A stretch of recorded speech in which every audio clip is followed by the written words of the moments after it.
Ever since nag-start ako sa YouTube journey ko kasama kayo, halos lahat ng mga ginagawa kong videos, buwis buhay. Literally physically draining, mentally stressful. Uy, gagi! In short, kailangan ko naman mag-chill. Mag-relax. So, pumunta ako sa isang spa. Oh, kala nyo spa call. Hindi, 24/7 Korean spa to. And actually, marami daw pwedeng gawin sa loob, kaya excited na ako. Pero since dahil first time ko lang, mag-invite tayo ng stranger. Let me introduce to you LA. Isang food panda rider na pumayag sa inaalok kong biglaang libreng Korean spa experience. 12 hours na yung in-avail ko para masulit namin ang well-deserved na pamper day namin. Pero para bigyan kayo ng konteksto, itong building na to ay may 4 floors. Dumiretso na kami sa second floor kasi dito yung lobby nila. Binigyan kami ng susi para sa gagamitin namin locker. Bakit? Ang unang challenge kasi namin ay pumasok sa wet area. Obligado kang maghubad. Pero syempre may pang babae at may pang lalaki, magkahiwalay. Pero disclaimer, bawal talaga mag-video dito at may multang 10,000 pesos ang lalabag sa rules. Pinayagan lang tayo dito para ma-experience nyo rin kung ano yung ma-experience namin. Hello. Okay, dito na tayo sa spa. Sa wet area nila. Ang dami nilang dito mga hot na mga pools na pwede natin i-explore. Nakahubad kami ngayon. Ano pakiramdam mo? Nakahubad na. Kakaiba po kakaiba. Legit nakahubad kami. Since it's our first time, pinakaramdaman muna namin ni LA ang bawat isa sa kung ano man yung papasukin namin. Ito pala yung feeling ni Adam at Eva pero nasa jacuzzi lang. Pero normally marami ka pa talagang kasama dito nakahubo. And may mga benefits pala kung bakit nila ginagawa to. Like reducing stress and anxiety, boosting of immune system, and also kung gusto mo magpapayat, pwede kang magpa-weight loss dito. Ito na yung second heat pool. And as of the moment, 39 degrees Celsius siya. Pre, nakaranas ka na ba ng ganito? As a food panda rider? Hindi pa pre. Tapos nakaubutubad pa tayo. Nakakapanibago pre. Basically, nakita na natin sariling ari. Oo nga men. Tsaka naramdaman ko na yung init talaga pre. Ito naman guys, yung Hinoke pool nila. 33 degrees Celsius. Sarap men. Masarap dito. Medyo mild eh. Safe lang. Ito naman yung ginseng pool. It prevents aging, pre. Ganun siya kalupit. Baka tayo naliligo sa tsa pre. Pagkatapos, game na yan. Pagkatapos mo naman lahat puntahan yung mga pools dito, mga heat pools nila. Ito yung sunod mo dapat puntahan, which is yung ice pool nila. As of the moment, 28. Pero umabot yan ng 22. Malamig sobra. Sa likod namin ngayon, yung last stop natin dito sa wet area nila. Steamer. Hindi kami makapasok kasi naghahamog yung camera. Napakainit sa loob. Papawisan ka talaga. Napaka-healthy, man. Kailangan mo kasi uminom ng tubig dito kasi dire-diretso ka pinagpapawisan. Hindi mo lang pansin kasi sobrang init eh. Tingnan mo si Kuya. Pawis talaga. Pawis. Hindi lang halata kasi naubad kami. Pero pawis na kami. Susunod na ba tayo? Oo, sunod na tayo pre. Matapos naming libutin yung buong wet area, nag-level up na kami sa 3rd floor. Dito magkakasama na yung babae at lalaki kasi ito na yung common area eh. So wala na nakahubad. Nakaramdam na rin kami ng gutom kaya chinek namin kung anong pwedeng kainin. Pero biglang may lumapit sa amin na sabi niya meron daw kaming nakaschedule na massage. Bawal po muna kumain after massage. Kailangan mauna po yung massage kasi pag busog, baka kasi maano lang natin yung kinain natin. Ready na ako pre. Oo, mag-relax na kami. Napipil ko na. Ito na yun. Shit! Hard ba to? Hard na ba to sobra? Alam ko meron pa eh. Okay, may tunog yun. Feel ko masasaktan ako. Tapos na. Solid. Sarap men, di ko nga namalayan yung oras eh. Sinasabi ni ate kung saan yung mga lamig eh. Dito kasi nandamig na siya sa akin. Ginawa ko letter Y, letter J. Ginanon ako men. Hello po, madam. Ayan, tare, may tipaw. Thank you po. So, it's time to eat.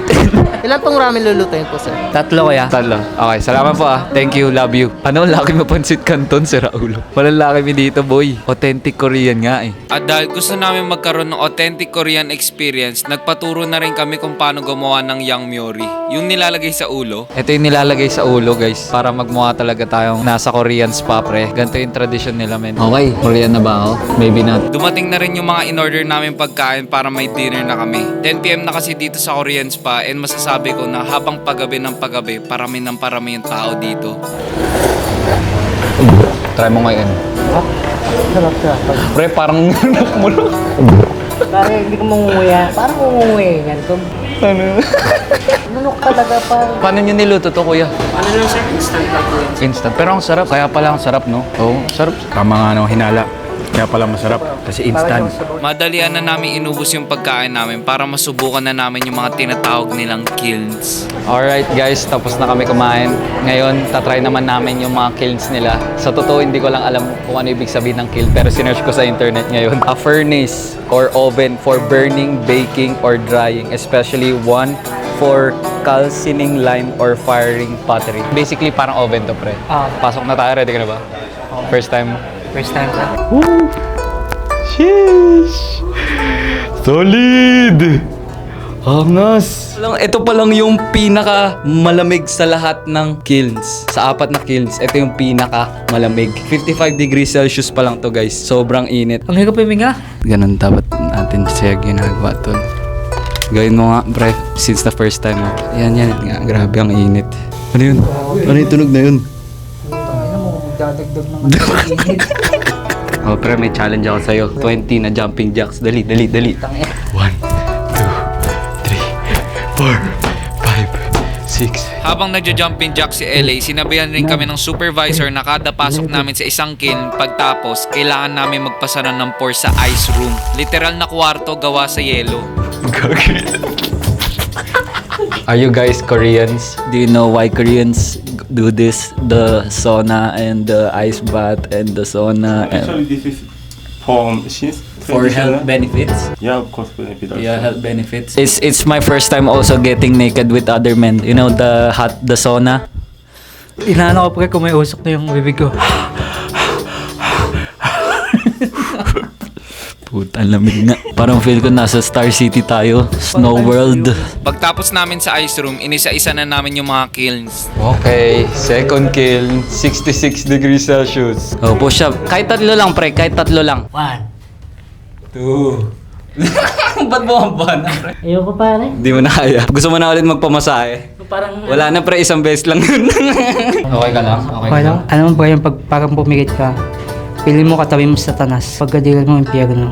Parang ano na nga eh. Nangitim na nga yung mata mo eh. Okay ka lang ba? Okay lang, men. Well, mukhang hindi na okay si LA, kaya lumabas muna kami para magpahinga sa ice room. Ganto daw kasi talaga yung ginagawa nila sa Korea. Pagkatapos mo sa bawat kiln, kailangan mo pumasok sa ice room para magsara ulit yung pores mo. Healthy daw yun. Naalala ko yung nasa freezer ako. Oh, sheesh! Take note, pataas ng pataas yung temperature kada kiln, kaya painit na ng painit. Dito pa lang ramdam ko na eh. Ayoko na. Gagi ang init dito, legit. Third kiln, na-appreciate ko yung design dito. Nakaka-relieve siya ng stress daw. Punta sinipon ako doon. Gagi, pag tumayo ka, sobrang init pa lalo. Tara na, alis na tayo, pre. Ayun na nga, napalabas kami sa sobrang init, hindi na namin kinaya sa loob. Grabe dun ah. Ang init tala. Pero bago pa kami mag-ready matulog, kailangan muna namin puntahan yung final boss. Etong kiln na to umaabot ng 90 degrees Celsius, kaya sobrang init talaga dito sa loob. Nakaka-dehydrate siya, men. Nakaka-dehydrate? Ito na ba yan? Ito na ba yung karma ko? This is freaking real, man. Kung gaano kalala yung pawis namin, basang-basa na yung kamay namin. Tingnan mo, yung shake hands natin parang parang nahugas lang tayo ng kamay. Ano yun? Feel ko parang niluluto akong chooks to go eh. Rotisserie chicken. Chooks to go, baka naman.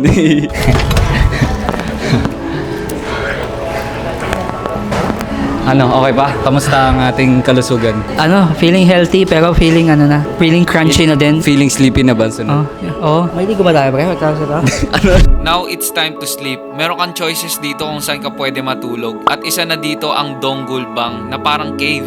Yan yung itsura sa labas. Ganyan. Tapos, ganito itsura sa loob. Kung hihiga kayo, ano yung itsura? Pasok. Try mo umiga, tol. Para malaman mo ano yung feeling. Anong feeling? Okay naman pre, basta wag lang ako titingin sa mayroon ko. Ay, opo. Apo, ate pa, shoot lang kami saglit ha. Sorry ate. Solid na tong area na to. Pwede na ako matulog dito kung talaga antok na antok ako. Pero alam ko marami pang options na iba eh. Kaya guys, sa taas na ito, pwede rin matulog. Nagdala ka lang ng ng mattress. Boom! Maingay na dito eh. Kasi dito yung common area eh. So, Umakyat na kami sa 4th floor, ang main sleeping area nila. First time ko lang makakita ng spa na may tulugan na pwede magtabi-tabi. Kaya this is something interesting. dito tayo matutulog. Kasi ito yung pinakamagandang pwedeng tulugan. Ang Dinaanan na rin namin yung couples area and pati na rin yung mga VIP rooms na hindi kami pwede pumasok. Pero malay mo, bukas. Good night. Di ako makapaniwala, alas 2 na ng umaga, men. Gising pa rin tayo. Dami pa rin gising sa baba. Damn. Okay naman yung tulugan, komportable talaga. Pero sa mga gantong klaseng setup, meron ka talagang mga bagay na hindi maiiwasan. Naglalabanan sila ng lakas ng hilig. Sa kaliwa. Sa kanan.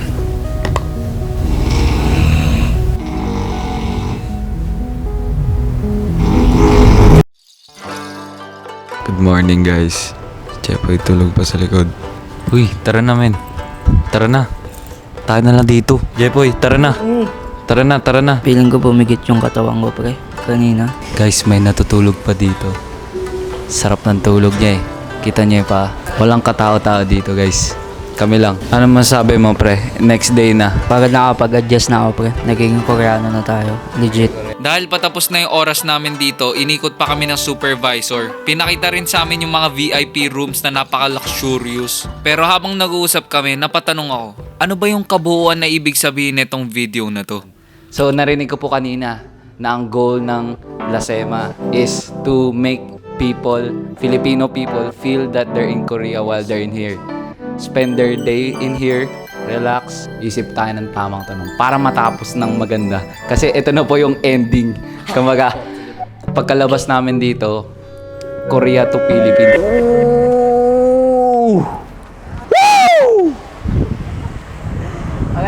Pilipinas na ulit!